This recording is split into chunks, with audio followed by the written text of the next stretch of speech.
The fluorescent lights of the diner flickered with a tired rhythm that matched my own exhaustion. I wiped down the counter for what felt like the 100th time that night, the lemony scent of industrial cleaner mixing with the lingering aroma of coffee and fried potatoes. My lower back ached with that particular throb that came from 8 hours on my feet, made worse by the constant tension I carried home with me every night. "Juniper, table 6 needs a refill," called out Marcus, the night cook, his voice carrying through the serving window. I nodded, reaching for the coffee pot with hands that had developed calluses I never imagined I'd have. The diner's red vinyl booths and chrome accents looked shabby in the harsh overhead lighting, nothing like the cheerful retro aesthetic the owner tried to project during daylight hours. It was nearly midnight on a Tuesday, the deadest shift of the week. Only a handful of regulars occupied the scattered tables. Old man Vernon nursing his decaf in booth 3, the college kids cramming for exams in the corner, and the man in booth 7 who had been nursing the same cup of black coffee for over an hour.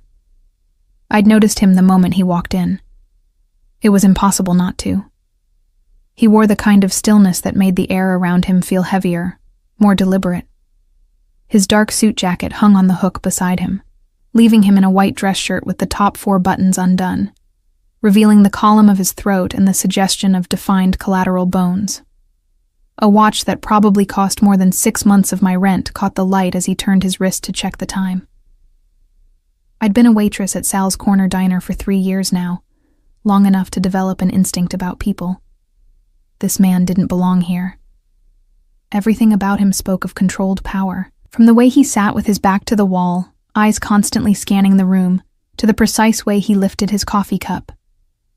I'd learned to recognize danger in its various forms, and this man radiated it like heat from asphalt in summer. My phone buzzed in my apron pocket. I pulled it out discreetly, seeing Marlowe's name on the screen. My 6-year-old daughter, who should have been asleep 2 hours ago. "Mama, when are you coming home?" Her small voice crackled through the speaker, barely above a whisper. "Baby, what are you doing awake? It's late." I turned slightly away from the dining area, lowering my voice. "Did Royce put you to bed like I asked?" A pause. The kind of silence that made my stomach clench with familiar dread. "He's being loud again, Mama. He's angry about something." I closed my eyes, pressing my fingertips against the counter's edge until my nails went white. Royce, my boyfriend of 18 months, who had seemed like salvation when we first met. Someone stable, employed, interested in being a father figure to Marlowe. The mask had slipped gradually, revealing the monster underneath, piece by careful piece. By the time I understood what I'd invited into our lives, leaving had become dangerous. "Sweetheart, go to your room and lock the door, okay? Put your headphones on and listen to those fairy tale audiobooks Grammy got you. I'll be home in an hour, maybe less." I tried to keep my voice steady, maternal, hiding the terror that crawled up my spine every time I thought about what might happen in that apartment while I worked. "Okay, Mama. I love you. I love you more than all the stars, baby girl." I ended the call and stood there for a moment, gathering myself. The familiar ritual. Breathe in through the nose, out through the mouth.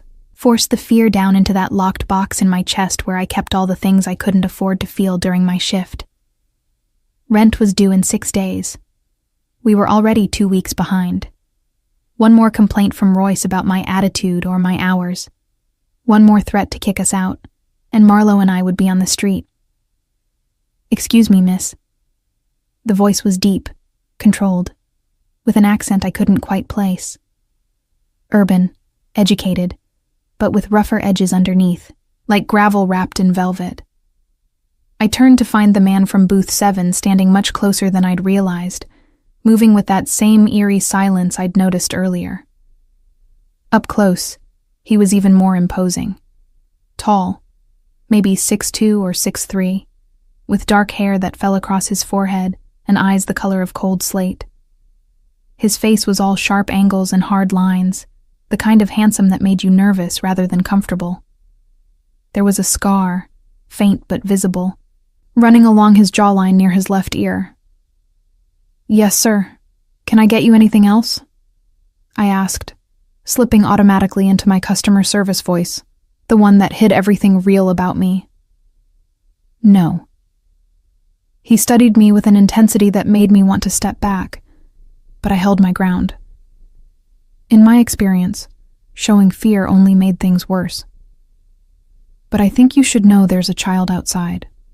A little girl. She's been standing by the door for the past 5 minutes." My blood turned to ice. "What?" I was moving before he finished speaking, rushing past him toward the diner's entrance. Through the plate glass windows, illuminated by the neon open sign, stood Marlowe. She wore her unicorn pajamas and the pink sneakers she'd insisted on putting on herself this morning, laces untied. Her dark curls, so like mine, hung loose around her face. She was clutching her stuffed rabbit, Mr. Hopscotch, against her chest with one hand. In the other hand, she held something I couldn't quite make out. I burst through the door, the night air hitting me like a slap. It was cold for October, and Marlowe wasn't wearing a jacket. "Marlowe, what are you doing here? How did you get here?" She looked up at me with those enormous brown eyes that could break my heart on a good day and shatter it completely on nights like this. "I walked, Mama. It's not that far." I remembered the way from when we came here for my birthday pancakes. "Baby, you walked? Alone? In the dark?" My voice cracked despite my best efforts. Our apartment was 6 blocks away. 6 blocks through neighborhoods that weren't safe for a grown woman, let alone a 6-year-old child in pajamas. "Where's Royce? Does he know you left?" Marlowe's lower lip trembled. "He didn't notice. He was yelling on the phone and throwing things. I was scared, Mama. I needed to find you." I dropped to my knees on the cold pavement, pulling her into my arms. She smelled like the lavender shampoo we used and something else, something acrid that made my stomach turn. Cigarette smoke. Royce's cigarettes. He knew I hated him smoking in the apartment, especially around Marlowe. It was just one more way he asserted his control. One more boundary he deliberately crossed. "It's okay, sweetheart. It's okay. You're safe now." I held her tight, feeling her small body tremble against mine. Over her shoulder, I saw the man from the diner standing in the doorway, watching us. His expression was unreadable, but something in his posture had changed. The dangerous stillness had sharpened into something more focused. Marlowe pulled back slightly, looking up at me with sudden determination that seemed too old for her years. "Mama, I brought my piggy bank money. All of it." She held up what I now recognized as a small cloth bag, the one shaped like a ladybug that my mother had given her for Christmas last year. "It's $3. $3.17, actually." I counted twice. "Baby, why did you bring your piggy bank?" She looked past me, toward the diner, toward the man still standing in the doorway. Then she did something that made my heart stop. She walked past me, straight toward him, holding up her little ladybug bag like an offering. "Excuse me, mister," she said in that painfully polite voice children use when they're trying to be brave. "Are you a scary person?" I scrambled to my feet, moving to intercept her, but the man had already crouched down to her level. Up close, the size difference was almost comical. He looked like he could snap her like a twig, and yet something in the way he positioned himself seemed deliberately non-threatening. "That depends," he said quietly, his voice gentler than I'd heard it moments before. "Who's asking?" "My name is Marlowe, Marlowe Hale. I'm 6 years old and I need someone scary." She thrust the bag toward him. "I have $3. Will you come to my house and scare away the monsters?" The man went absolutely still. Not the dangerous stillness from before, but something different. Something that looked almost like pain. His jaw clenched, and for a moment, I saw something flicker across his face, there and gone so quickly I almost missed it. Recognition. understanding, memory. Marlo, sweetheart, this man is a customer. You can't just ask strangers to... I reached for her, but the man held up one hand, stopping me without touching me. What kind of monsters? He asked Marlo, his voice carefully controlled. The kind that yells and breaks things, she said simply. The kind that makes Mama cry when she thinks I can't hear. The kind that makes our apartment smell bad and scary. I tried to be brave, but I can't scare them away by myself. I'm too small. But you look like you could scare anything. The silence that followed felt like it stretched for hours. The man stared at Marlo with an expression I couldn't read, something between devastation and fury, neither of which seemed directed at her. Finally, he reached out and gently closed her small fingers around the ladybug bag. Keep your money, he said quietly. Tell me your address. You can't be serious, I said, finding my voice. Look, thank you for telling me she was here, but we don't need...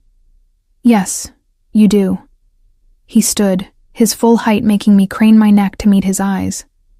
Those gray eyes locked onto mine with an intensity that made it hard to breathe. You know you do. Otherwise your daughter wouldn't be standing outside a diner at midnight offering her life savings to a stranger. He wasn't wrong. God help me. He wasn't wrong. And the fact that he could see it, that this stranger could see in 30 seconds what I'd been trying to hide for months, made something break inside my chest.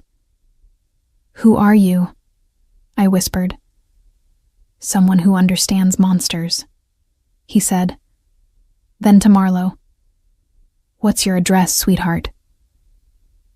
She rattled it off without hesitation, and I saw something change in his expression. Recognition, maybe. Or something worse. I know that building, he said, still looking at me. I know that neighborhood. You're working here until what time? I don't see how that's... What time? I swallowed. 1 a.m. Marcus locks up at 1. He checked his watch again, that expensive piece of precision engineering that probably told him more than just the time. It's 12:15 now, 45 minutes. He looked down at Marlo. Do you think you can stay with your mama here for 45 minutes? Have some hot chocolate? Maybe some fries? Then I'll walk you both home. You don't have to do that, I said, but my protest sounded weak even to my own ears. No, he agreed. I don't have to. I'm going to anyway. He pulled out his phone, typed something quickly, then looked at me again. My name is Thaddeus Crane. I'm going to step outside and make a phone call. When I come back, we're going to have a conversation, and then I'm going to make sure that when you go home tonight, the only monster in that apartment is me. There was something in the way he said it, something that made it clear this wasn't a figure of speech or empty threat. This was a statement of fact, delivered with the certainty of someone who had made and kept similar promises before. He walked past us, back into the night, phone already at his ear. I heard him speaking in low, clipped tones, but couldn't make out the words. Marlo tugged on my hand. Mama, is he going to help us? I looked down at my daughter's upturned face, at the hope shining in her eyes that I'd been trying so hard to keep alive despite everything. I don't know, baby. I don't know. But as I led her back into the diner's artificial warmth, settling her into booth 7 with the hot chocolate Marcus made without me even asking, I found myself hoping. Dangerously, foolishly hoping. Because Thaddeus Crane, whoever he was, had looked at Marlo like he saw something in her that mattered. Like he understood something about monsters that most people never learned. And God help me, I was desperate enough to let him prove it. Thaddeus returned 15 minutes later, sliding back into the booth across from where Marlo sat, her hot chocolate mustache making her look even younger than 6. He'd put his jacket back on, and I noticed for the first time the way it fit perfectly across his shoulders, tailored to accommodate what was clearly a powerful frame. He moved with the economy of someone who never wasted motion, every gesture purposeful. "Marlo," he said gently, "would you do me a favor? Would you draw me a picture of your apartment? Show me where your room is, where your mama's room is, where everything is. Can you do that?" She nodded eagerly, and he produced a small leather notebook and an expensive-looking pen from his jacket pocket. As she bent over the paper, tongue poking out in concentration, Thaddeus turned those slate-gray eyes to me. "Sit," he said quietly, gesturing to the booth seat beside Marlo. When I hesitated, he added, "Please."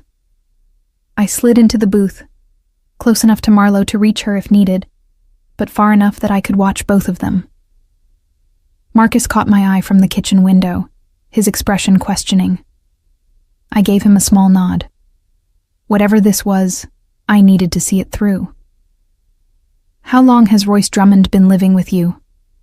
Thaddeus asked, his voice pitched low enough that Marlo, absorbed in her drawing, wouldn't overhear. "How do you know his name?" "I made a phone call. I know a lot of things now." He leaned back against the vinyl booth, but somehow the casual posture didn't make him seem relaxed. If anything, the looseness looked like a coiled spring. "I know he moved in 14 months ago. I know he's 43 years old, works sporadically in construction, has a sealed juvenile record and 2 DUIs. I know he was evicted from his last apartment for property damage. I know your lease is in his name, not yours. I know you make $9.50 an hour here plus tips, and that's barely covering the groceries, let alone the rent he's supposedly paying. Want me to keep going?" My mouth had gone dry. "Who are you?" "I already told you my name. What I do isn't relevant to this conversation." He glanced at Marlo, something softening in his expression before snapping back to that controlled hardness when he looked at me again. "What's relevant is what he does." "How long, Juniper? How long has he been hurting you?" I should have lied, should have deflected, made excuses, done all the things I'd gotten so good at over the past year. But there was something about the way he asked, not with pity or judgment, but with the flat certainty of someone who already knew the answer and was simply giving me the chance to confirm it. "He's never actually hit me," I said, the words coming out automatic, rehearsed. "He just gets angry sometimes, loud. He throws things, but not at us, just at walls, and he drinks, but he's been under a lot of stress and—" "Stop." The single word cut through my justifications like a blade. "Don't do that. Don't make excuses for him, not to me. I grew up with a man like Royce Drummond. I know exactly what he is and what he does. The fact that he hasn't hit you yet doesn't mean he won't. It means he's smart enough to know that visible bruises bring questions. But there are other ways to hurt people, aren't there? Other ways to make them feel small and scared and trapped." I looked away, focusing on Marlo's bent head, her small hand carefully sketching lines on the paper. "I'm saving money, as soon as I have enough for a deposit on a new place." "How much do you have saved?" The question felt like a trap, but I answered anyway. $460. "And how much is first month, last month, and security deposit in this city for a place that's safe enough for a single mother with a 6-year-old? I didn't answer. We both knew the number was somewhere north of $4,000, an impossible sum that grew more distant with every shift I worked, every bill that came due. Every time Royce made sure I knew exactly how much I owed him for keeping a roof over our heads. "I've been watching you tonight," Thaddeus continued, his voice dropping even lower. "The way you flinch when the kitchen door swings open too hard. The way you positioned yourself when I stood up earlier, putting yourself between me and Marlo automatically. The way you check your phone compulsively, like you're waiting for bad news. Those aren't the habits of someone who feels safe in their own home." "Look here, mister," I said, my voice shaking with something that wasn't quite anger but close to it. "I appreciate your concern, but you don't know me. You don't know my situation. You don't get to swoop in here with your expensive watch and your phone calls to whoever gives you background checks in 15 minutes and tell me what my life is like." "You're right," he said, surprising me. "I don't know you, but I know her." He nodded toward Marlo. "I know what it's like to be a child in a house where you're afraid to make noise, afraid to exist too loudly because you might set off the monster. I know what it's like to measure your breathing so you don't disturb the dangerous thing sleeping in the next room. I know what it's like to believe that if you're just small enough, quiet enough, good enough, maybe the monster will go away." Something in his voice made me look at him differently. The careful control, the way he'd crouched down to Marlo's level, the flash of pain when she'd asked him to scare away the monsters. This wasn't theoretical knowledge. This was lived experience. "How old were you?" I asked quietly. 5 when it started. 9 when it stopped."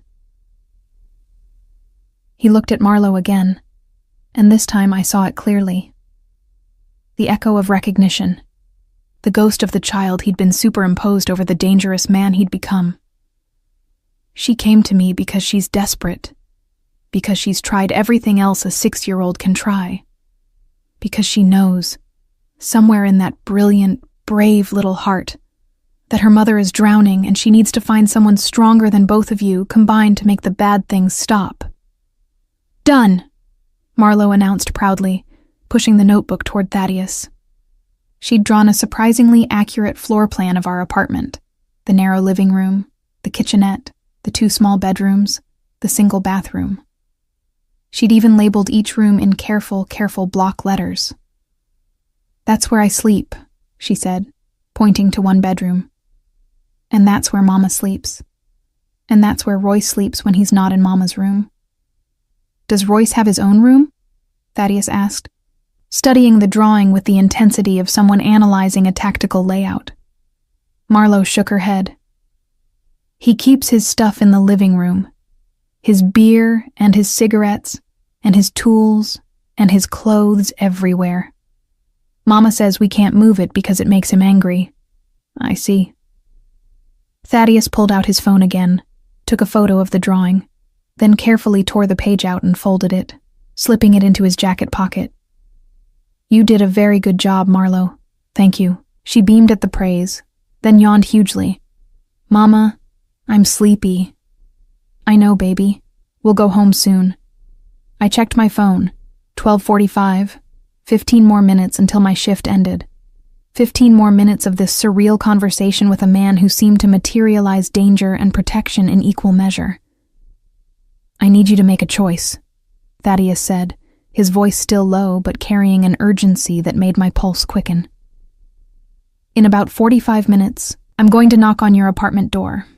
When I do, one of 2 things will happen. Either you let me in, introduce me as a friend, and we have a conversation with Royce about his immediate future that doesn't include you or Marlo.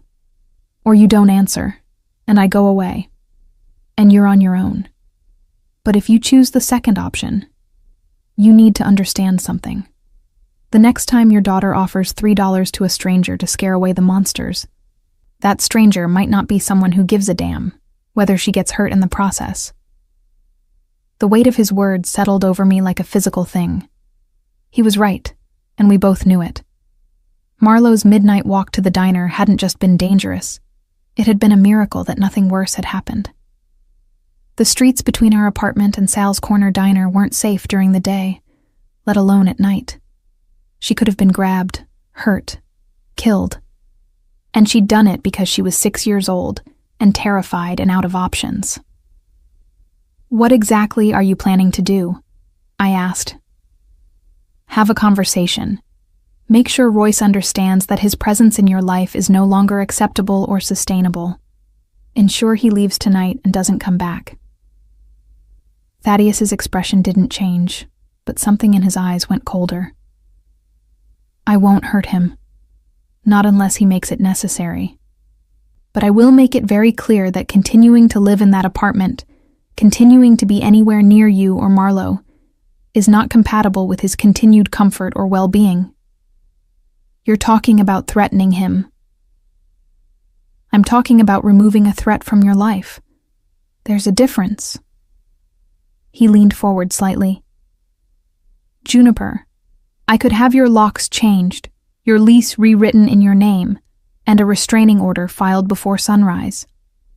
I could have $3,000 in your bank account by the time you wake up tomorrow. I could make sure Royce Drummond never so much as looks at you from across a crowded street. But none of that matters if you're not ready to let me help. So I need to know. Are you ready? I looked at Marlo, her eyes drooping with exhaustion, chocolate mustache dried on her upper lip, Mr. Hopscotch clutched in her arms. I thought about the past year, the gradual escalation of Royce's behavior, the way he'd started controlling the money, the lease, the decisions about what we could eat, where we could go, who I could talk to. The way he'd isolated us so carefully that by the time I understood what was happening, the walls of the trap were already built. I thought about Marlo walking 6 blocks in her pajamas because she was too scared to stay in her own home. I thought about the way she'd looked at Thaddeus, recognizing something I'd been too proud or too ashamed to admit. We needed help. Real help. The kind that couldn't be found in phone hotlines or women's shelters with waiting lists months long. What do you get out of this? I asked. Nobody does something like this for nothing. What's your angle? Thaddeus was quiet for a long moment. When he spoke, his voice carried something I hadn't heard before. Not just control, but pain. Old pain, carefully locked away but never truly gone.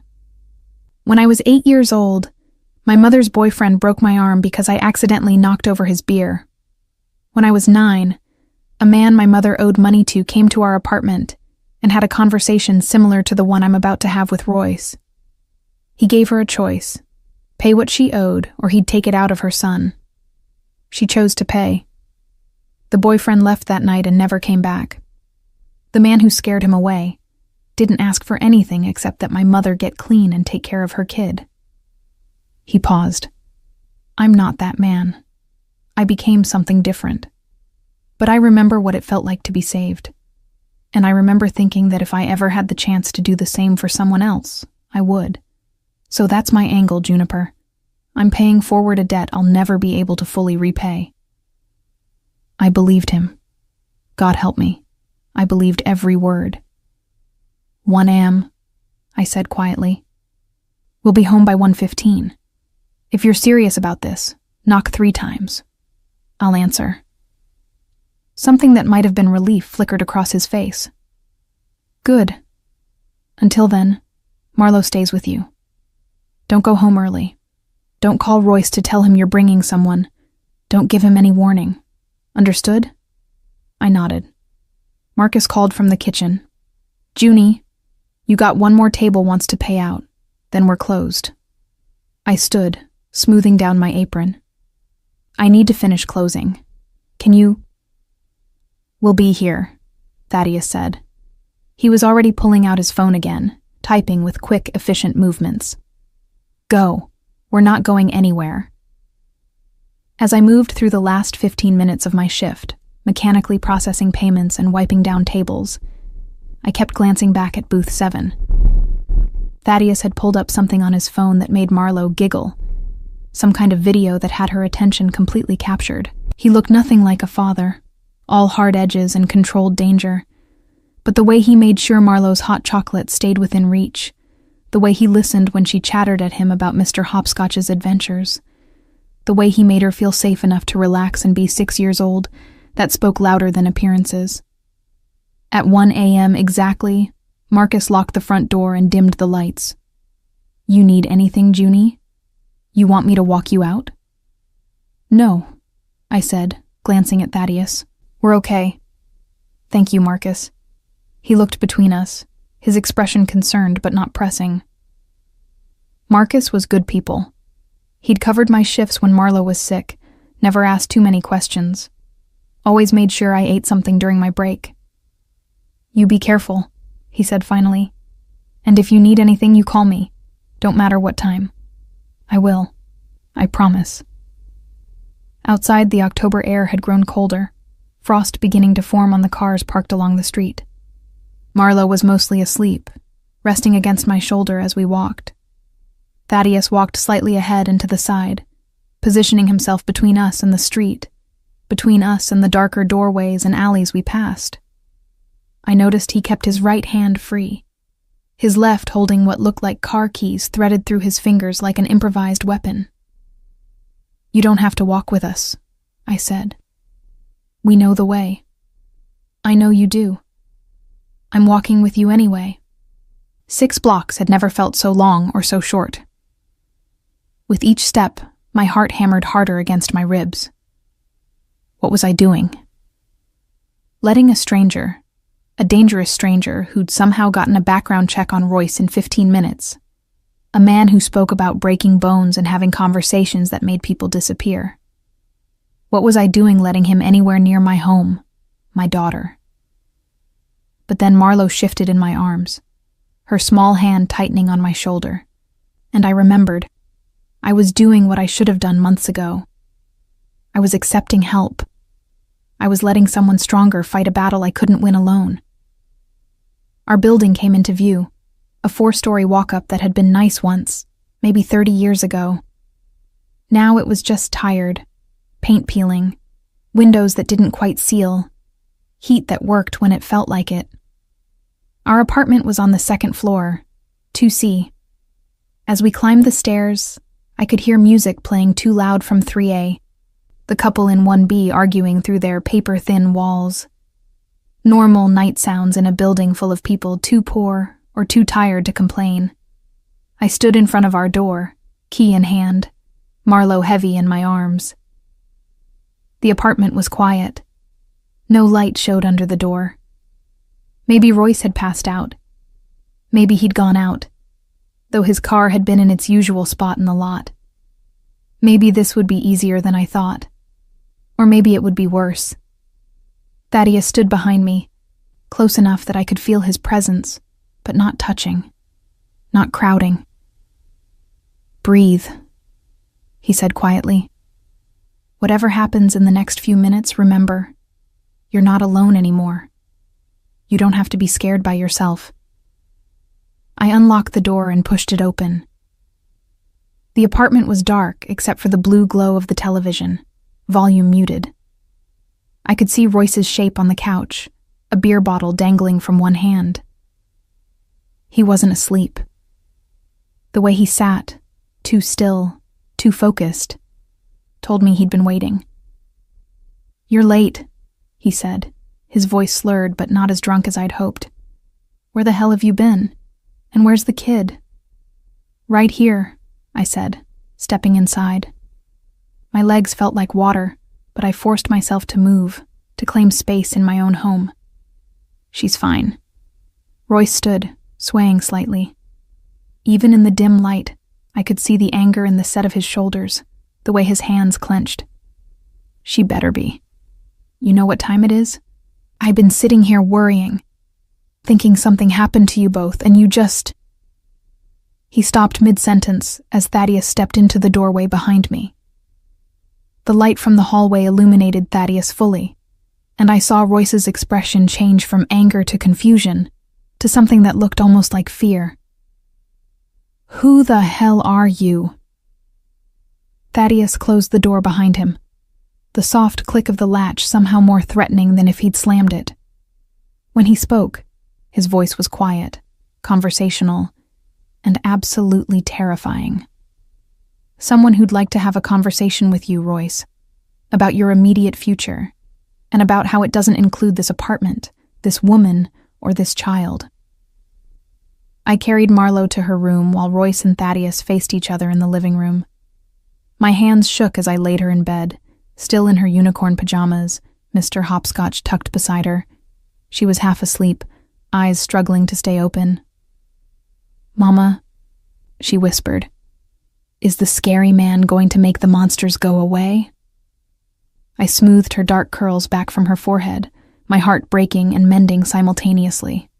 "Yes, baby. He is." "Good." Her eyes fluttered closed. "I knew he would. He has the same eyes as me sometimes. The scared ones that pretend not to be scared. out of the mouths of children. I kissed her forehead and pulled her door almost closed, leaving just a crack so I could hear if she needed me. Then I forced myself to return to the living room, to whatever was about to happen.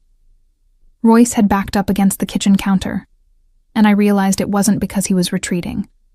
He was positioning himself near the knife block. Thaddeus stood in the center of the room, hands loose at his sides, completely still. The contrast between them was stark. Royce, all nervous energy and barely contained violence, like a dog backed into a corner. Thaddeus, utterly calm, like deep water that only looked still because you couldn't see how fast the current ran underneath. "I asked you a question," Royce said, his voice louder than necessary.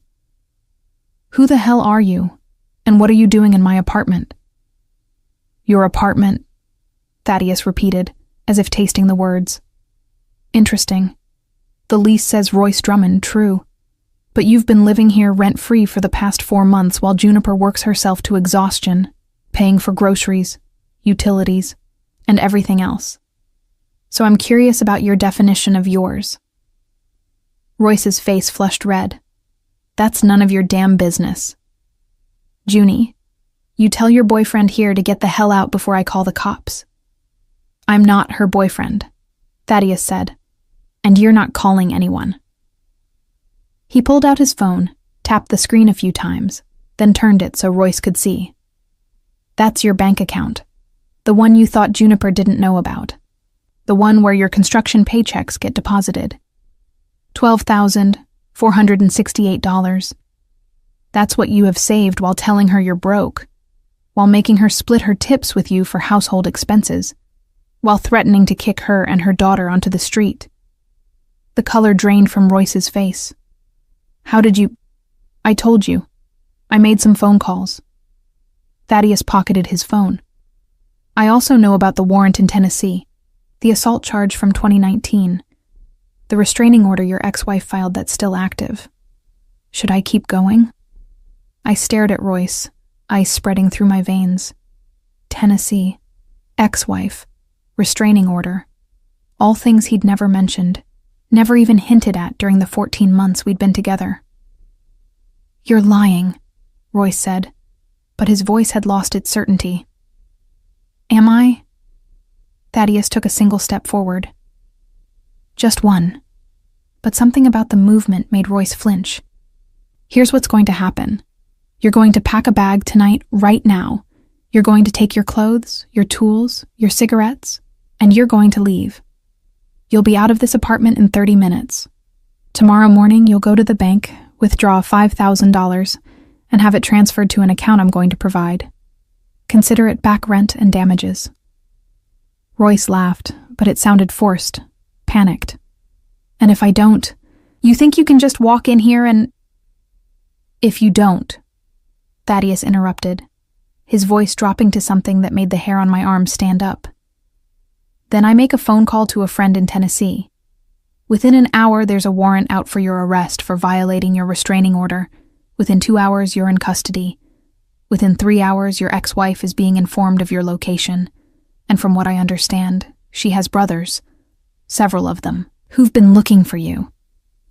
The silence that followed was suffocating. Royce's eyes darted between Thaddeus and me, looking for an ally, an escape route. He found neither.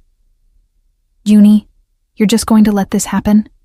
You're going to let this psycho threaten me in my own home?" I found my voice, though it shook. "It's not your home, Royce. It never was. And you're right about one thing. He is scary. But the difference is, I asked him to be.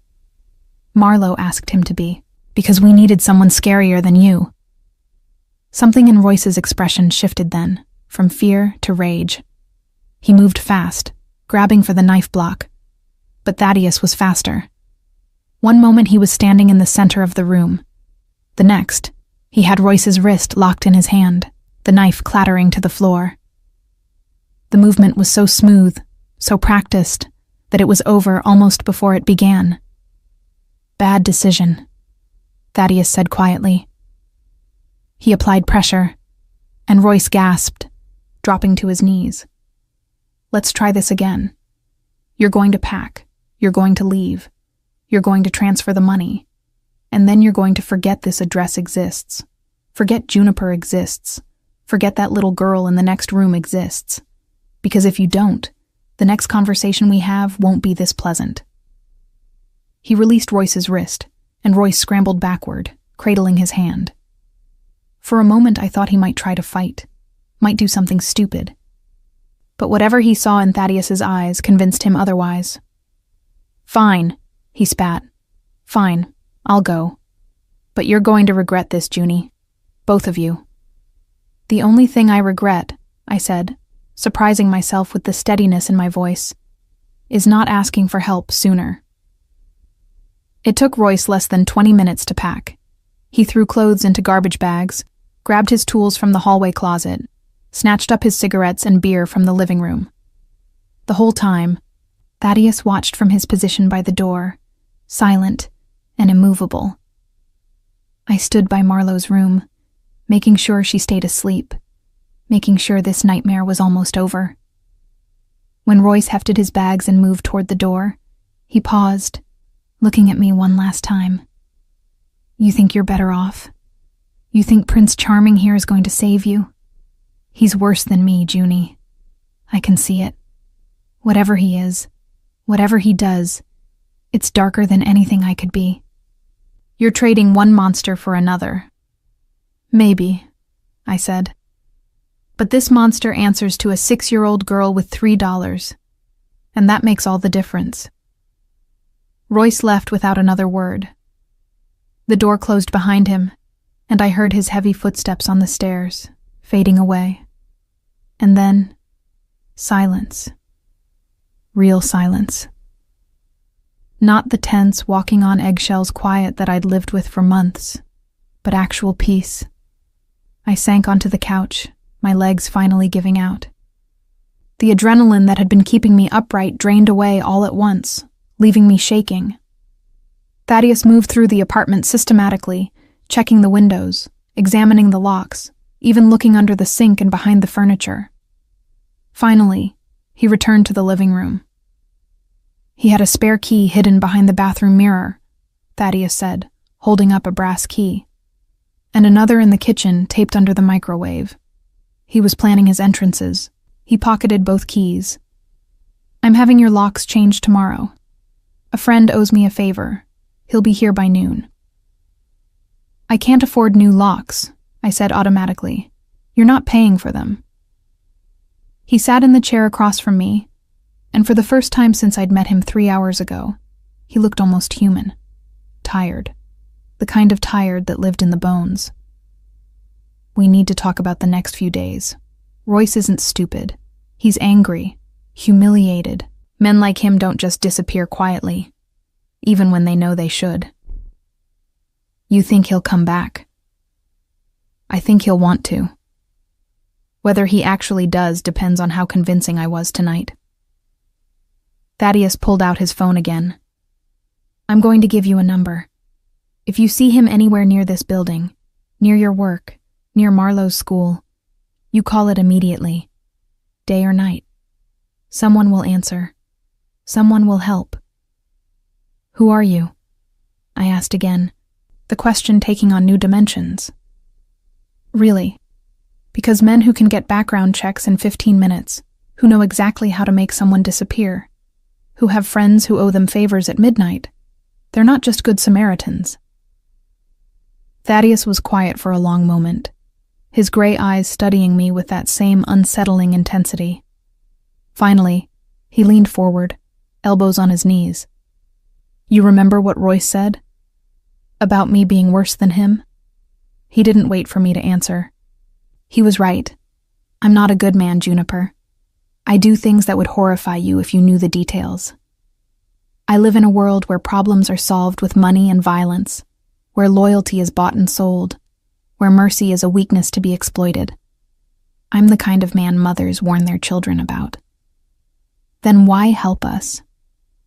Because I remember being the child who needed help and didn't get it, not until it was almost too late. He looked toward Marlowe's door. When I was Marlowe's age, I would have given anything, everything, for someone to make the monsters go away. But nobody came. Nobody even noticed. I survived because I learned to become something harder than the things that scared me. I became the kind of person who could make other people afraid. He turned back to me, and I saw something in his expression that took my breath away. Not the controlled danger, not the cold calculation, but genuine, devastating pain. "I can't undo what happened to me," he said quietly. "I can't go back and save that scared little boy. But I can make sure that little girl in there doesn't have to spend the next 30 years trying to outrun her childhood. I can make sure she grows up knowing that monsters can be defeated, that help exists, that she's worth saving. So that's why I'm here. That's why I did what I did. And that's why I'm not going anywhere until I'm absolutely certain both of you are safe." I didn't realize I was crying until I tasted salt on my lips. "I don't know how to thank you." "You don't have to thank me. Just let me help. That's all I ask." He stood, pulling a business card from his wallet and setting it on the coffee table. "That's my number. And on the back is the number for the account where Royce will transfer the money tomorrow. $5,000.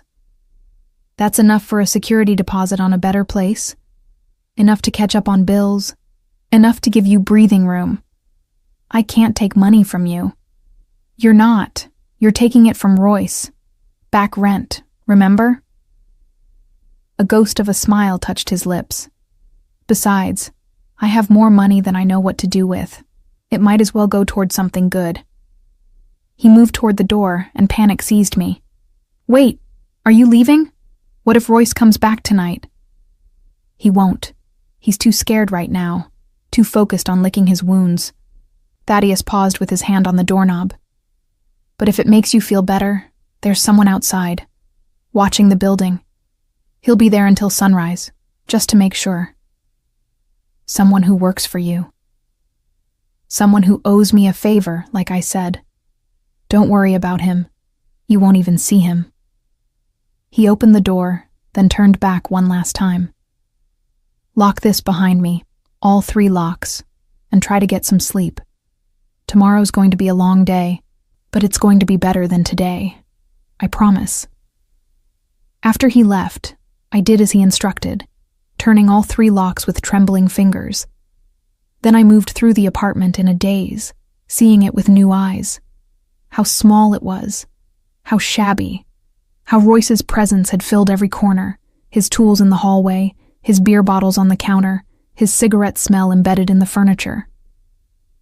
Already, with him gone just 30 minutes, the apartment felt bigger. Lighter. Like I could breathe deeply for the first time in months. I checked on Marlowe. She was sound asleep, Mr. Hopscotch tucked under her chin, her face peaceful in the way children's faces are when they feel safe. I stood in her doorway for a long time, watching her breathe, remembering the terror I'd felt when I saw her outside the diner. The 6 blocks she'd walked alone. The desperation that had driven her to offer her life savings to a stranger. She'd been braver than me. At 6 years old, she'd done what I should have done months ago. She'd asked for help. I returned to the living room and picked up Thaddeus's business card. Simple black lettering on expensive cardstock. Thaddeus Crane, followed by a phone number. Nothing else. No company name, no title, no indication of what he did or who he was. Just a name and a number. A lifeline. I turned the card over. On the back, written in precise handwriting, account number 4278856B, wire transfer only. Below that, almost as an afterthought, you're safe now. TC. I sat on the couch, still holding the card, and let myself cry. Really cry. Not the silent tears I'd learned to shed in the bathroom at work or in my car before going inside, but deep, wrenching sobs that came from somewhere I'd kept locked away.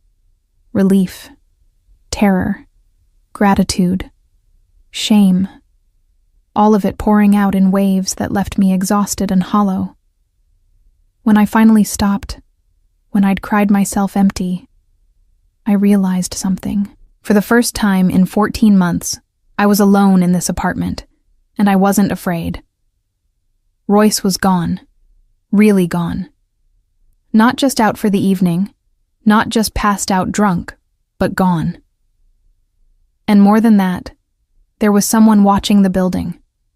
Someone making sure he didn't come back. Someone who'd promised that tomorrow would be better. I believed him. I believed Thaddeus Crane, this dangerous man who spoke about breaking bones and making people disappear, who'd crouched down to Marlowe's level and asked her about monsters, who'd looked at my daughter and seen the child he'd been. I believed him because he hadn't asked for anything in return, hadn't made promises he couldn't keep, hadn't pretended to be something he wasn't. He was a monster, maybe, but he was our monster. The one Marlowe had asked for, the one who'd answered. I must have fallen asleep on the couch because the next thing I knew, pale morning light was filtering through the windows and someone was knocking on the door. 3 firm knocks. I jolted awake, my heart racing, before I remembered. New locks. Noon, Thaddeus had said. But when I checked my phone, it was only 8:30. I approached the door cautiously, looking through the peephole. A man I didn't recognize stood in the hallway, holding a toolbox. Late 50s, dressed in work clothes, with kind eyes. "Ms. Hale?" He called through the door. "Mr. Crane sent me. Name's Pete. Here to change your locks." I opened the door to the chain lock's length. He said noon. "Yeah, well, Mr. Crane called me at 6 this morning. Said it couldn't wait. I don't argue with Mr. Crane." Pete smiled, the expression crinkling the corners of his eyes. "This'll take about 45 minutes. Then you'll have locks that actually work, and new keys. Just for you and your daughter. Nobody else." I let him in. While he worked, I made coffee and checked on Marlowe. She was still asleep, her exhausting night catching up with her. I didn't wake her. She could afford to miss a day of first grade. Today, she needed rest more than she needed to learn addition and subtraction. Pete worked efficiently, replacing all 3 locks with new deadbolts that looked substantial and serious. When he finished, he handed me 6 keys on a simple ring. "These are yours. Nobody else has copies. If you need more made, go to Hallstein's Hardware on 4th Street. Tell them Pete sent you. They'll charge you cost." He packed up his tools, then paused at the door. "Mr. Crane also asked me to check your windows, make sure they all lock properly, and to install a security chain that actually works, not that flimsy thing you had. Took me an extra 20 minutes, but it's done. You're secure now, Ms. Hale. Nobody's getting in here unless you want them to." "Thank you, Pete. How much do I owe you?" He shook his head. "Already taken care of. Mr. Crane pays his debts, and he takes care of people he's decided to take care of. You're in good hands, ma'am. Better hands than most people get." After Pete left, I tested all the locks. They were solid, substantial, the kind that made you feel safe just looking at them. I had 6 keys now. Keys that Royce didn't have copies of. Keys that belonged only to me and Marlowe. The simple weight of them in my palm felt like power. My phone buzzed. A text from an unknown number, but I knew who it was before I opened it. New locks installed. Security chain added. Windows checked. You're secure. Royce transferred the money this morning. It should show in your account by end of business today. $5,000 as promised. Use it wisely. If you need anything, call. Day or night. I meant what I said. You're not alone anymore. TC. I stared at the message for a long time, reading it over and over. $5,000. More money than I'd ever had in my life at one time. Enough to change everything. Enough to build something new. Marlowe emerged from her room, rubbing her eyes, Mr. Hopscotch dangling from one hand. "Mama? Is it morning?" "Yes, baby, it's morning." I scooped her up even though she was getting too big for it and held her tight. A brand new morning. the first morning of everything being different. Did the scary man make the monsters go away? I thought about Thaddeus's gray eyes, the way he'd handled Royce, the locks on the door, the money that was coming. Yes, sweetheart. He did. The monsters are gone. She wrapped her arms around my neck. Good. I knew he would. He promised. And he had. A man I'd met less than 12 hours ago, a dangerous man with secrets and violence in his past, had made a promise to a 6-year-old girl and kept it, had made the monsters go away, had given us back our home, our safety, our future. I didn't know what came next. Didn't know if Royce would try to come back, if Thaddeus's protection would hold, if this new beginning was real or just another illusion that would shatter when tested. But for the first time in 14 months, I had hope. Real, tangible hope. And that, I was learning, was worth more than anything. The $5,000 appeared in my account at exactly 3:47 p.m. that afternoon. I was checking my phone compulsively, refreshing my banking app every few minutes like somehow that would make it happen faster, when the notification finally chimed. Available balance, $5,460.78. The $460 I'd managed to save, plus the $5,000 from Royce's account. I stared at the number until my eyes blurred. That was 3 months of rent in advance. Security deposit on a better apartment. Marlowe's asthma medication without having to choose between that and groceries. New shoes for both of us, the kind that didn't have cardboard stuffed in the soles to cover the holes. It was breathing room. It was possibility. It was the kind of security I'd forgotten existed. My phone rang, making me jump. Thaddeus's number, though I hadn't saved it yet. "Did you get it?" he asked without preamble. "Yes, My voice caught. "Thank you doesn't seem like enough. Good thing I'm not asking for thanks." I heard traffic in the background, the muffled sound of a car door closing. "Have you thought about what you want to do? Stay in that apartment or look for somewhere new?" "I don't know. It's complicated. Marlowe's school is walking distance from here. My work is accessible by bus. If we move, I'd need to." "Stop thinking like you're alone," he interrupted gently. "You're not anymore. If you want to move, we'll figure out the logistics. If you want to stay, we'll make sure that apartment feels like yours again. But this is your choice, Juniper. Your decision. I'm just offering resources." I looked around the apartment. Without Royce's things everywhere, it looked different. Smaller, yes, but also more open. The smell of cigarette smoke was already fading, replaced by the lemon cleaner I'd used to scrub every surface this morning, while Marlowe watched cartoons. This place had been my refuge before Royce had moved in. Maybe it could be again. "I think we stay," I said slowly, "at least for now. Let Marlowe finish the school year. Give me time to save more, plan better." "Smart." I heard papers rustling. "I'm sending someone to install a security system tomorrow. Cameras for the hallway and parking lot, motion sensors for the windows. The monitoring will be professional, discreet.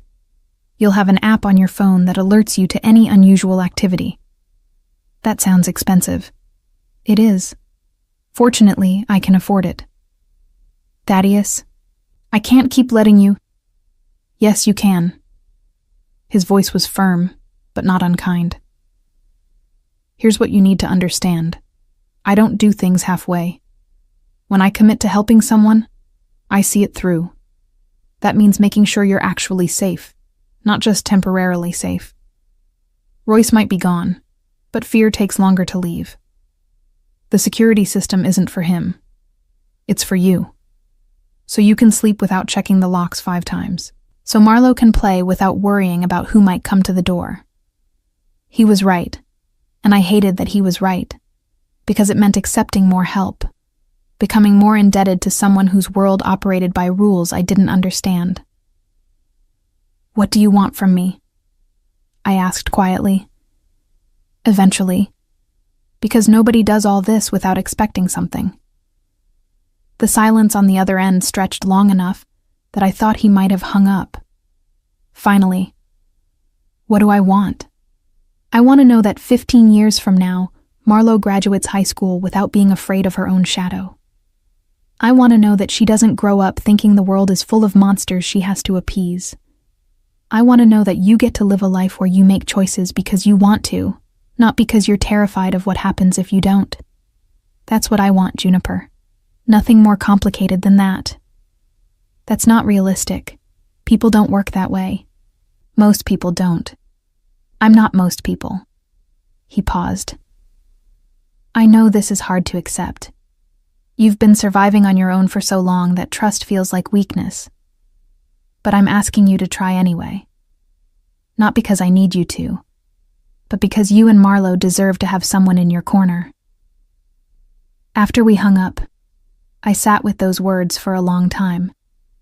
Someone in your corner. When had I last felt that? My parents were dead, gone in a car accident when I was 23. No siblings. No close friends, because Royce had systematically isolated me from anyone who might have noticed what was happening. It had been just me and Marlo against the world for so long that I'd forgotten what it felt like to have backup. That night, I slept in my own bed for the first time in months. Not on the couch where I'd been camping out to avoid Royce's increasingly aggressive attempts at intimacy, but in the bedroom that was actually mine. I locked my door, something I couldn't have done before without triggering Royce's rage, and felt the weight of that small autonomy settle over me like a blanket. Marlo had wanted to sleep in my bed, still rattled from the previous night's adventure, and I'd let her. We lay in the darkness, her small body pressed against mine, Mr. Hopscotch between us. "Mama," she whispered, "is the scary man going to come back?" "I think so, baby, if we need him." "Good. I like him. He listens to me like I'm important." Out of the mouths of children, seeing what adults missed. Thaddeus Crane, who by his own admission did things that would horrify me, who lived in a world of violence and power, had made a 6-year-old girl feel heard, feel valued, feel safe. "Me too," I said. "I like him too."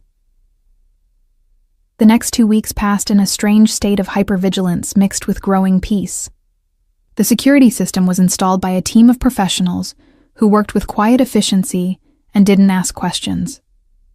Cameras covered the hallway outside our door and the parking lot below. Motion sensors on every window, alarms that would trigger if anyone tried to force entry. My phone had a new app that showed me real-time feeds and sent notifications for any unusual activity. The first few nights, I checked the app obsessively, expecting to see Royce lurking in the parking lot or trying the door. But there was nothing. Just the normal traffic of neighbors coming and going, the occasional cat crossing the lot, the mundane reality of a building where nothing threatening happened. Thaddeus texted daily, always brief. "Everything okay? Or need anything?" I'd respond with equally brief confirmations that we were fine, though the truth was more complicated. We were more than fine. We were discovering what normal felt like. Marlo went to school without me walking her there in a state of constant anxiety. I went to work without checking my phone every 5 minutes to make sure Royce hadn't done something to scare her. We existed without fear, and the absence of fear felt so strange I didn't know what to do with it. On the 15th day after Royce left, I was wiping down tables at the diner when Marcus called from the kitchen. "Junie, phone call for you. Says it's important." I picked up the diner's landline, my heart immediately racing. Nobody called me here unless it was an emergency. "Hello? Ms. Hale? This is Detective Sarah Chen with the city police. I need to ask you some questions about Royce Drummond." The name alone made my stomach drop. "What about him?" "He filed a police report this morning. Claims he was assaulted and threatened by an unknown male at your residence 2 weeks ago. He's saying you conspired with this individual to force him out of his home and steal money from him." Detective Chen's voice was neutral, professional. I need you to come down to the station to give a statement." My hands shook so badly I nearly dropped the phone. "I didn't assault anyone. Royce was living in my apartment. He wasn't paying rent.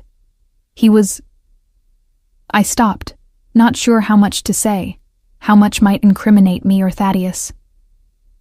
"Ms. Hale, I'm not accusing you of anything, but this is serious.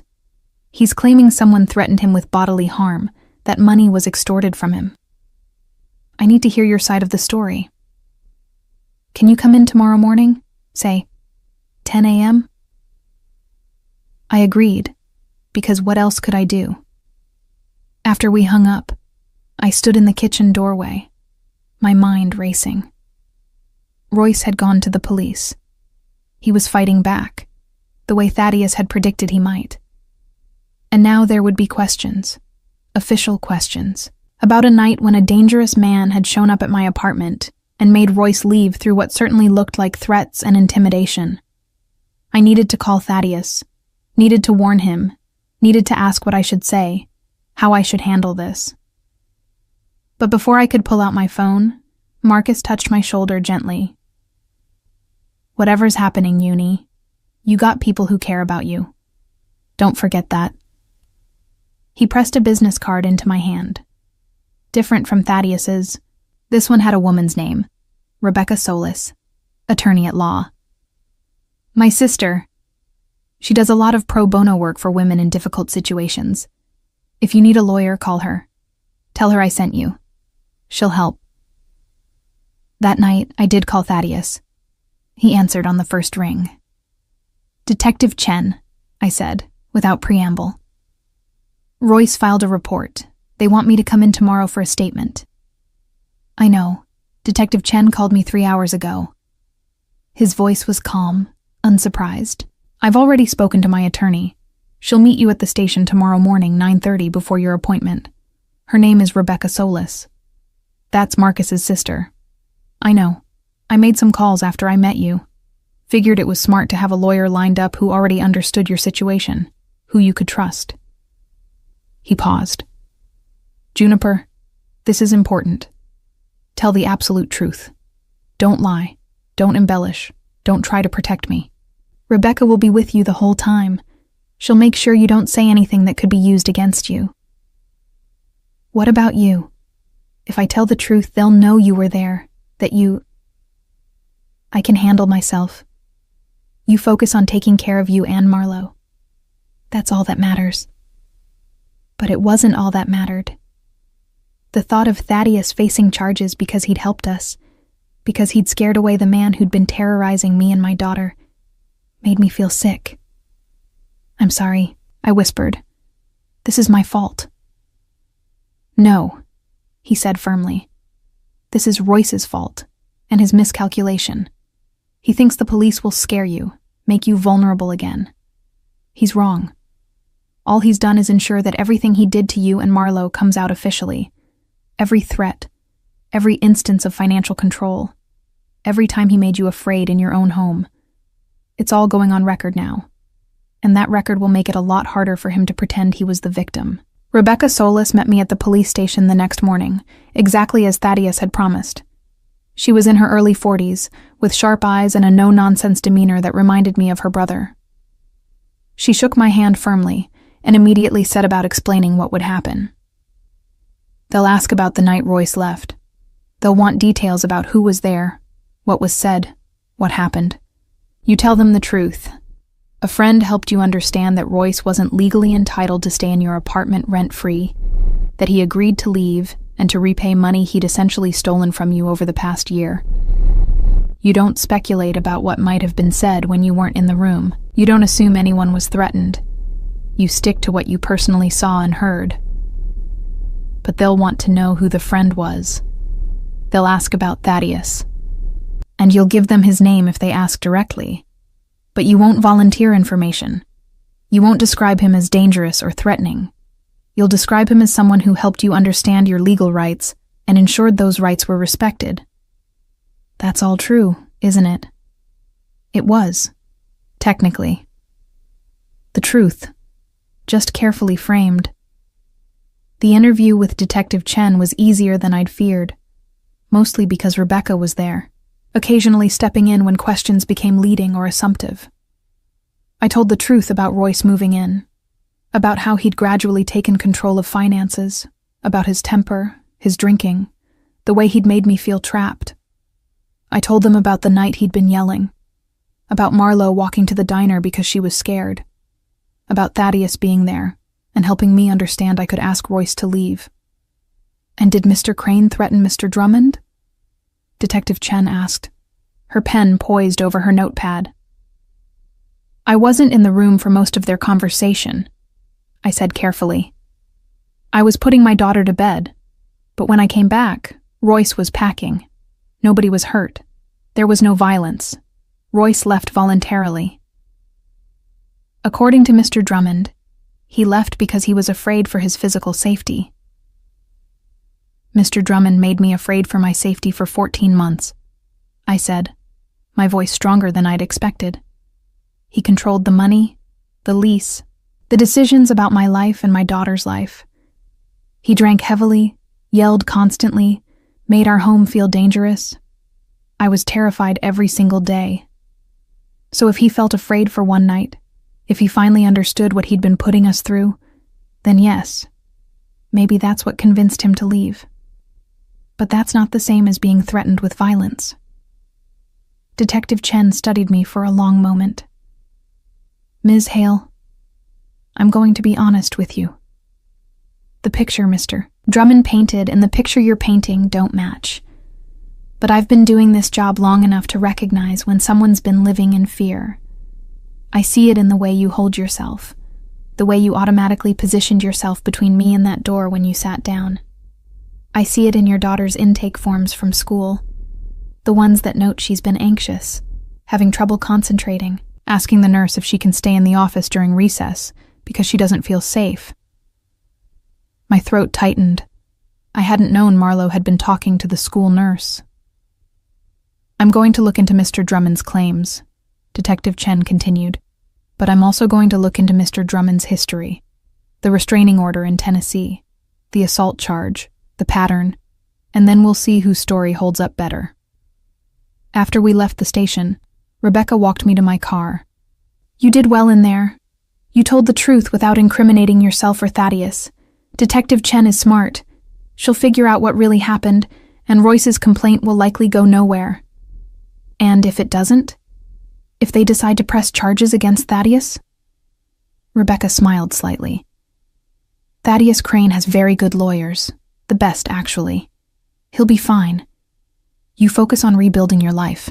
That's what he wants. I drove to work in a daze, my mind spinning. Everything Thaddeus had said was coming true. Royce had tried to fight back, and it had backfired. His attempt to use the police as a weapon was exposing his own behavior instead. But the fact remained that Thaddeus had helped me, had put himself at risk, and was now dealing with a police investigation because of it. That night, after my shift ended and Marlo was asleep, I texted him. I'm sorry about the police. I'm sorry you're dealing with this because you helped us. His response came immediately. Don't apologize for someone else's actions. Royce chose to file a false report. That's on him, not you. How did it go with Detective Chen? I told him everything, every question, every answer, how Rebecca had guided me through it. When I finished, he sent one more message. You did good. Get some rest. Tomorrow will be better. And somehow, impossibly, I believed him. Because every day so far had been better than the one before. Every day without Royce was a day where I could breathe a little easier, where Marlo smiled a little more freely, where our apartment felt a little more like home. Thaddeus Crane had promised to make the monsters go away, and he had. But what I was starting to realize was that he'd done something more important than that. He'd shown me that I could be strong enough to keep them away myself. 3 weeks after Royce's police complaint went nowhere, Thaddeus showed up at the diner during my shift. I saw him through the serving window before he noticed me, sitting in the same booth 7 where this had all started. My heart did something complicated. a flutter that wasn't quite fear but wasn't simple either. "Your boyfriend's here," Sophia said, sidling up beside me with a knowing smirk. She was new, hired after the previous waitress quit, and had immediately decided that Thaddeus's occasional appearances at the diner meant something romantic. "He's not my boyfriend." "Uh-huh, sure, and I'm not working this dead-end job to pay off student loans." She bumped my hip with hers. "Girl, that man looks at you like you're the only person in the room. If he's not your boyfriend, he wants to be." I didn't dignify that with a response. I grabbed the coffee pot and headed to booth 7, trying to ignore how my hands wanted to shake. The truth was, I didn't know what Thaddeus Crane was to me. Savior seemed too dramatic. Friend seemed too casual for someone who'd changed my entire life. Protector was accurate, but felt incomplete. "Coffee?" I asked, stopping beside his table. He looked up from his phone, and something in his expression shifted when he saw me. "Please, and whatever Marlowe likes. I'm picking her up from school today." My hand did shake then, coffee sloshing dangerously close to the rim of the cup. "What? Why?" "Because you work until 6, and after-school care lets out at 5:30, which means she walks home alone for 30 minutes every day. That stops today." He said it calmly, like he wasn't just casually reorganizing my childcare arrangements. "I've already cleared it with the school. I'm now listed as an authorized pickup. They confirmed it with you this morning via email." I stared at him. "I didn't get any email." "Check your phone." I pulled it out with my free hand, still holding the coffee pot in the other. Sure enough, there was an email from Marlowe's school, time-stamped 7:42 a.m., asking me to confirm authorization for Thaddeus Crane to pick up Marlowe Hale. There was even a link to click for approval. I definitely hadn't seen this email. "I don't remember approving this." "You did, at 7:47 a.m. He raised an eyebrow. "Unless someone else has access to your email?"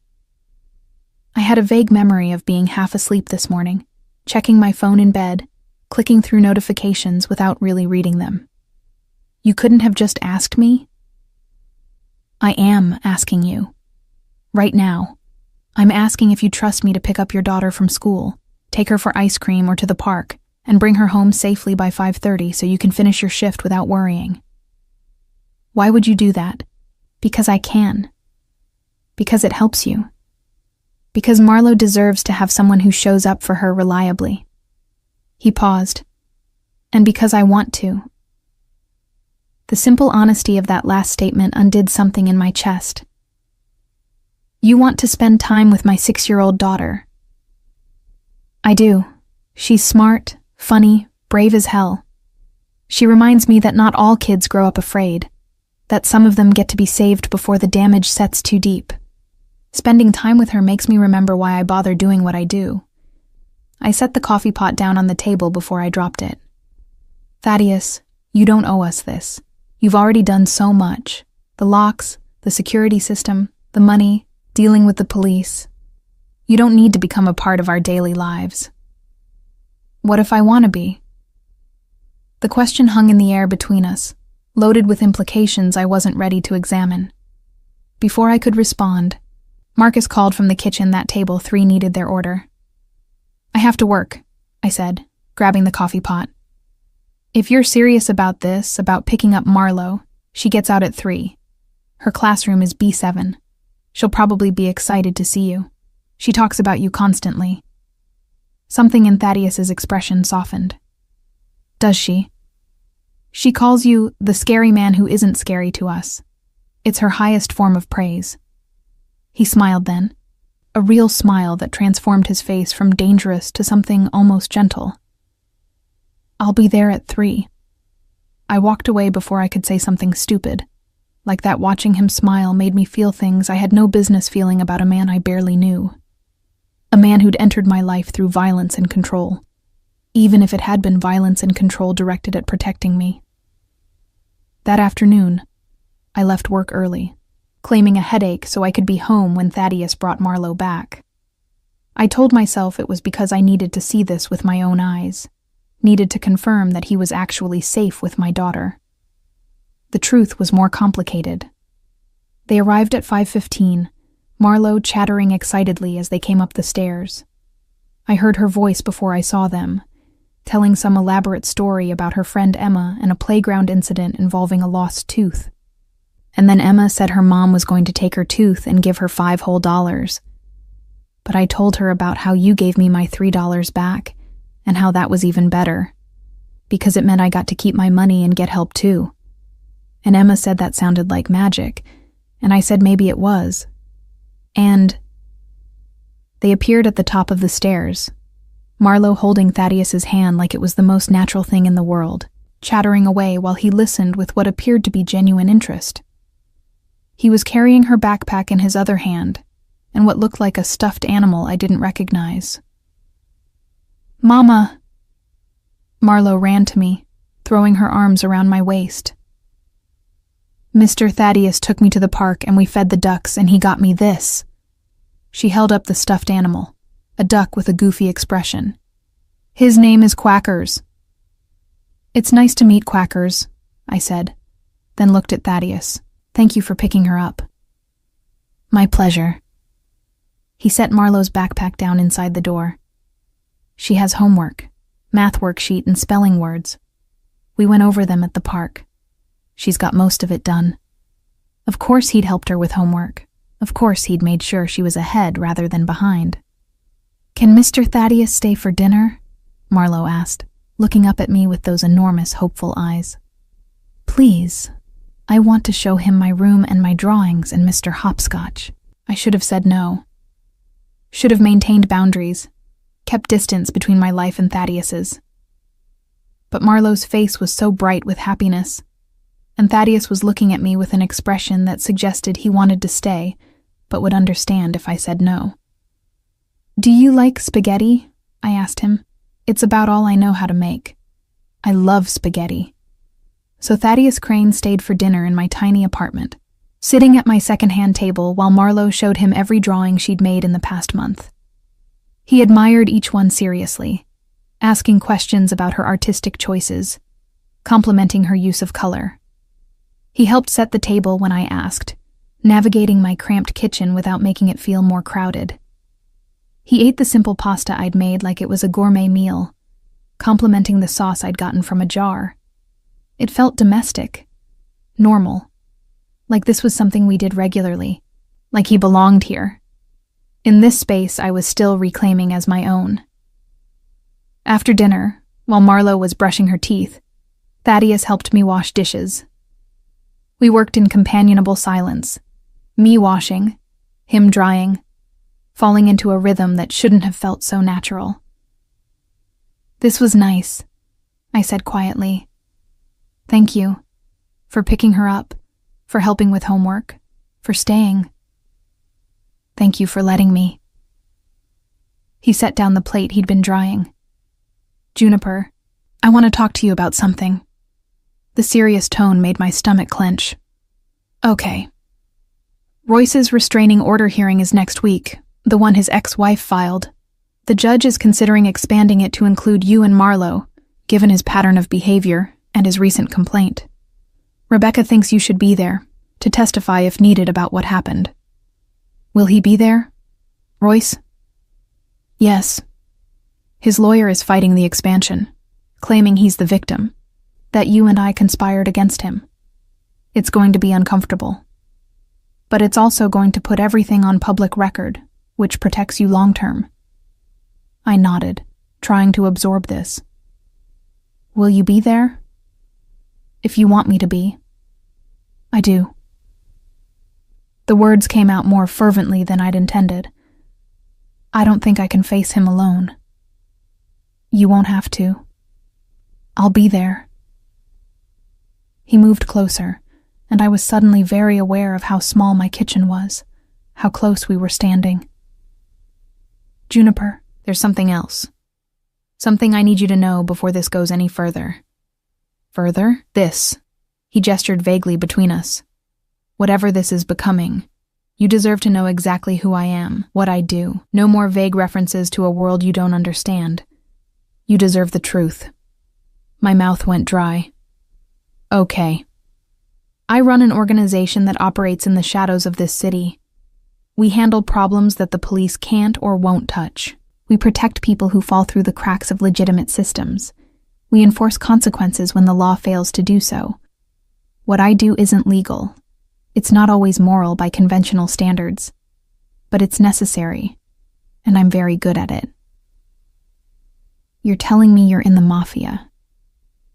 I'm telling you I'm in a position of power within an organization that exists outside normal social structures. Calling it the Mafia is both too simple and too complicated. But yes, essentially. I should have been shocked, horrified. Should have asked him to leave immediately. But I wasn't, because I'd already known. On some level, from the moment he'd appeared in my life, I'd understood that Thaddeus Crane wasn't just a concerned citizen. His resources, his connections, his casual familiarity with violence and control, all of it pointed to someone embedded in the city's underworld. Why tell me now? Because if you're going to let me be part of your life, part of Marlowe's life, you need to know what that means. The risks involved, the complications. You need to make an informed choice about whether you want someone like me around your daughter. Someone like you protected her when no one else did. Someone like you gave us our lives back. Someone like me also deals with dangerous people, has enemies, could potentially bring those dangers to your door. I thought about that for a long moment, weighing the truth of his words against the reality I'd been living. There's danger everywhere, Thaddeus. Royce was dangerous, and he was just an angry construction worker with a drinking problem. You're dangerous, but you're dangerous on our side. I'll take that trade. You shouldn't have to make that trade. No, I agreed. I shouldn't. But I'm 32 years old, working minimum wage, raising a 6-year-old alone, living in an apartment I can barely afford in a city that doesn't care if I disappear. My life was already full of dangers I couldn't control. At least with you, the danger comes with protection. He looked at me for a long moment, his gray eyes searching mine for something I couldn't name. You're not what I expected. What did you expect? Someone who needed saving, someone fragile. He shook his head slightly. You're not fragile. You're strong as hell. You've been carrying impossible weight for years, and you're still standing. You don't need me to save you. You needed someone to clear the obstacles so you could save yourself. The observation hit harder than it should have, because he was right. Removing Royce hadn't saved me. It had given me space to remember who I was beyond the fear. Everything since, working, parenting Marlowe, reclaiming my home, it had been me. Thaddeus had just knocked down the walls of the prison. "Mama," Marlowe called from her room. "Can Mr. Thaddeus read me a bedtime story?" I looked at Thaddeus, raising an eyebrow. "You don't have to." "I want to," he said, already moving toward her room. I watched from the doorway as Thaddeus sat on the edge of Marlowe's bed, picking up the worn copy of Where the Wild Things Are from her nightstand. He read with the kind of attention that made the story come alive, doing voices for the characters, pausing to let Marlowe look at the illustrations, answering her questions about whether Max was brave or scared. "I think he's both," Thaddeus said thoughtfully. "I think brave people are usually scared too. They just do the right thing anyway." "Like you," Marlowe said. "When you came to scare away our monsters, were you scared?" "Yes," he said without hesitation. "I was scared I'd be too late. Scared I wouldn't be able to help. Scared you and your mom would get hurt. But you did it anyway." "I did it anyway." Marlowe nodded, satisfied with this answer. "That's what Mama always says. She says being brave means doing things even when you're scared. Your Mama is very smart." After Marlowe fell asleep, Thaddeus and I stood in the hallway outside her room. The apartment was quiet, just the sound of her steady breathing and the distant hum of traffic outside. "I should go," he said quietly. "Let you get some rest. Thank you. For today. For all of this." I paused, then took a risk. "Thaddeus, when you said you wanted to be part of our lives, did you mean as a friend? Or as something more?" He was quiet for a long moment. When he spoke, his voice was careful, measured. "I meant as whatever you're comfortable with. I know my world complicates things. I know you're still recovering from Royce, still figuring out what your life looks like without fear. I'm not pushing for anything you're not ready to give. But yes, if I'm being honest, I'd like to be something more than just the man who scared away your monsters." My heart was beating too fast, my palms damp. "I don't know if I'm ready for something more, but I know I want you to keep coming around. Keep picking up Marlo. Keep staying for dinner. Keep being part of this new life we're building. I can do that." He smiled slightly. "I'm a patient man, Juniper. I can wait." The restraining order hearing was held in a courthouse that smelled like floor polish and old coffee.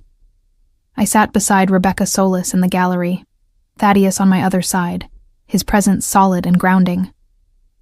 Across the aisle, Royce sat with his public defender, refusing to look in our direction. He looked different than I remembered. Smaller somehow, less threatening in the fluorescent light of the courtroom. His hair was unwashed, his shirt wrinkled. The man who had controlled every aspect of my life for 14 months looked diminished, ordinary. The judge, a severe woman in her 60s named Judge Patricia Winters, reviewed the case file with the kind of thoroughness that made everyone in the courtroom sit straighter. "Mr. Drummond," she said finally, looking at Royce over her reading glasses, "you're contesting the expansion of the restraining order filed by your ex-wife, Sandra Drummond. You claim that Ms. Hale here and Mr. Crane conspired to force you from your home through intimidation and threats. Is that correct?" "Yes, Your Honor." Royce's voice was steady, but I could see the tension in his shoulders. "I was threatened in my own apartment, told I'd be hurt if I didn't leave. They stole $5,000 from me. The $5,000 that Ms. Hale says was repayment for rent and expenses you failed to pay during the 14 months you lived in an apartment leased in your name, but financially supported by her." Royce's public defender stood. "Your Honor, the financial arrangements between my client and Ms. Hale are irrelevant to the question of whether Mr. Crane threatened him." "On the contrary," Rebecca said, rising smoothly, "the financial arrangements are extremely relevant because they establish a pattern of behavior. Mr. Drummond moved into an apartment with Ms. Hale and her young daughter, put the lease in his name to establish control, then systematically isolated them financially and emotionally while contributing nothing himself. This is textbook coercive control. And when Ms. Hale finally found the courage to ask him to leave, he claims victimization." Judge Winters looked at me. "Ms. Hale, please approach the bench." My legs shook as I stood, but Thaddeus's hand briefly touched the small of my back, steadying me. I walked to the witness stand, was sworn in, and sat down, very aware of Royce's eyes on me. "Tell me about your relationship with Mr. Drummond," Judge Winters said. "Start from the beginning." So I did. I told her about meeting Royce 18 months ago, how charming he'd been initially, how he'd seemed stable and interested in being a father figure to Marlo. I told her about the gradual changes, how he'd suggested putting the lease in his name because his credit was better, how he'd started drinking more, yelling more, how his temper had become something I walked on eggshells around. I told her about the fear, the isolation, the way he'd made me believe I couldn't survive without him. "And the night he left?" Judge Winters prompted. "Tell me about that night." I told her about Marlo walking 6 blocks in her pajamas because she was too scared to stay in the apartment. About meeting Thaddeus at the diner. About him insisting on walking us home, on having a conversation with Royce. "Did you witness Mr. Crane threaten Mr. Drummond?" No, Your Honor. I was putting my daughter to bed. When I came out, Royce was packing. Mr. Crane told me that Royce had agreed to leave and to repay the money he owed me. Did Mr. Drummond appear injured? Distressed beyond the normal distress of being asked to leave? He appeared angry, but not hurt. Royce's attorney cross-examined me, trying to make it sound like I'd orchestrated everything, like I'd brought Thaddeus to intimidate Royce. But every question just gave me more opportunity to describe Royce's behavior, his control, his drinking, the atmosphere of fear he'd created. When I stepped down, Thaddeus was called to testify. He walked to the stand with that same controlled grace, was sworn in, and sat with perfect posture, hands folded calmly in his lap. Mr. Crane, Judge Winters said, what is your relationship to Ms. Hale? We're friends, Your Honor. Friends who help each other deal with abusive partners? Friends who help each other when help is needed. Did you threaten Mr. Drummond? Thaddeus was quiet for a moment, choosing his words carefully. I told Mr. Drummond that his presence in Ms. Hale's apartment was no longer acceptable. I explained that he was living rent-free in a space paid for by a woman he was terrorizing. I suggested he leave voluntarily and repay the money he'd essentially stolen. I also made it clear that if he returned, if he tried to continue his pattern of abuse, there would be consequences. What kind of consequences? Legal consequences, Your Honor. Restraining orders, eviction proceedings, charges of financial abuse. I offered to help Ms. Hale pursue all legal remedies available to her. It was masterfully done, every word technically true while omitting the implicit threat of violence that had hung in the air that night. Royce's attorney tried to push, tried to get Thaddeus to admit to physical intimidation, but Thaddeus remained calm, deflecting every attempt. Did you touch Mr. Drummond at any point during this conversation? Only when he reached for a knife from the kitchen block. At that point, I restrained his wrist briefly to prevent anyone from being hurt. Once he put the knife down, I released him. Royce's face had gone red. He's lying. He twisted my arm, threatened to break it. Mr. Drummond, Judge Winters said sharply, you'll get your turn to speak. But when Royce did testify, his story fell apart under scrutiny. He couldn't explain why he'd been living rent-free for months. Couldn't justify the financial control. Under questioning, it came out that he had previous complaints from other partners, that the restraining order in Tennessee had been filed after he'd damaged his ex-wife's property and threatened her. Judge Winters didn't need long to make her decision. I'm expanding the restraining order to include Ms. Juniper Hale and her minor daughter, Marlo Hale. Mr. Drummond, you are to have no contact with them whatsoever. No calls, no texts, no appearing at Ms. Hale's home or workplace. You are to stay a minimum of 500 feet away from both of them at all times. Do you understand? This is bullshit, Royce muttered, but his attorney elbowed him sharply. Do you understand, Mr. Drummond? Yes, Your Honor. Good, because if you violate this order, you'll be arrested immediately. This court is adjourned. As we left the courthouse, I felt like I could finally breathe, really breathe. Not the shallow, careful breaths of the past year, but deep, full lungfuls of air. Royce couldn't come near us now. It was official. Legal. Protected. You did well in there, Rebecca said, pausing on the courthouse steps. Both of you. The judge saw through Drummond's lies. You're safe now. Legally protected. Thaddeus shook her hand. Thank you, Rebecca. Send your bill to the usual address. After she left, Thaddeus and I stood there in the afternoon sunshine, neither of us quite ready to part ways. What happens now? I asked. Now you live your life.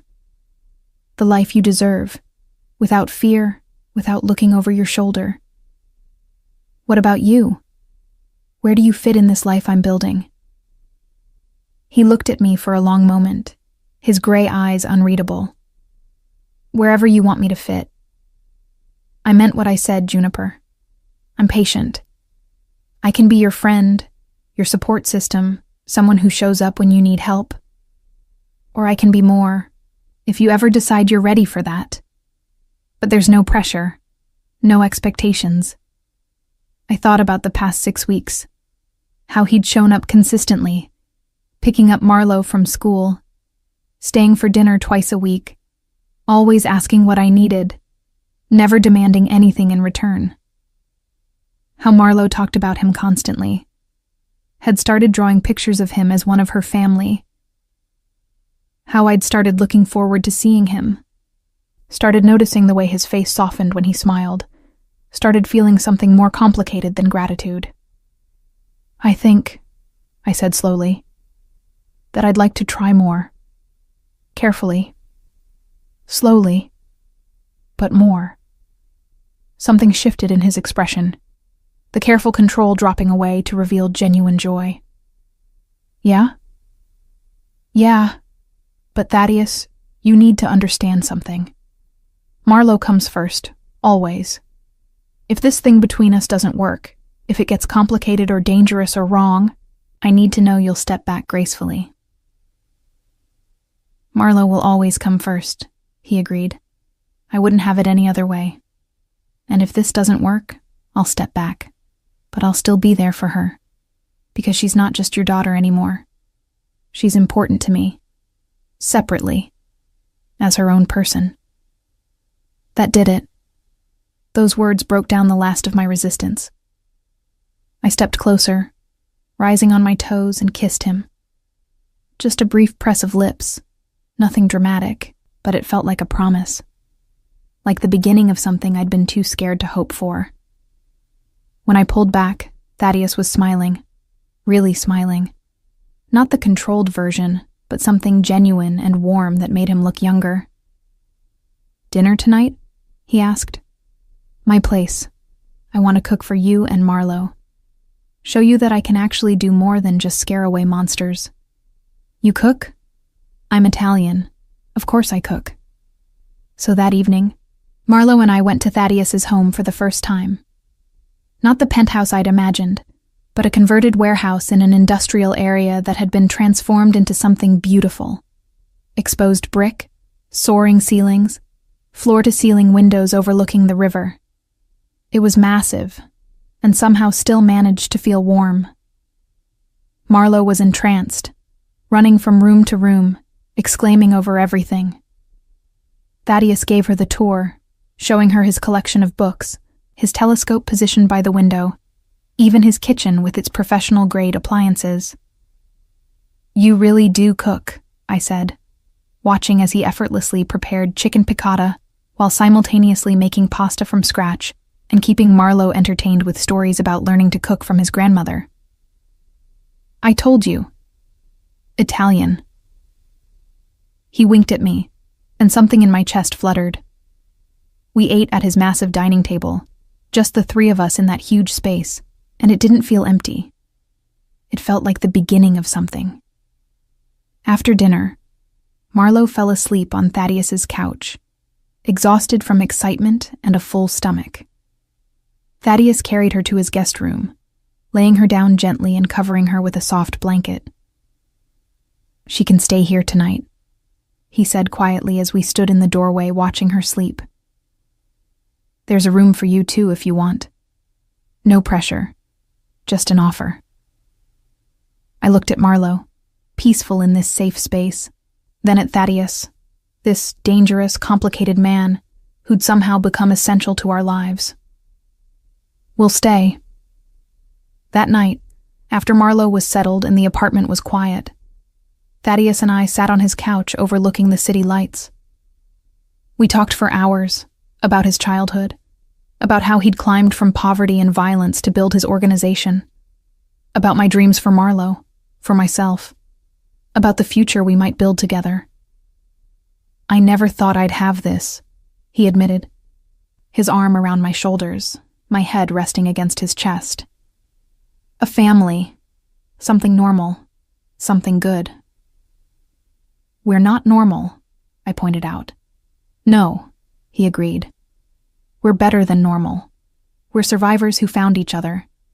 We're people who understand darkness, but choose light anyway. 6 months later, Marlo started calling Thaddeus Dad without either of us prompting her.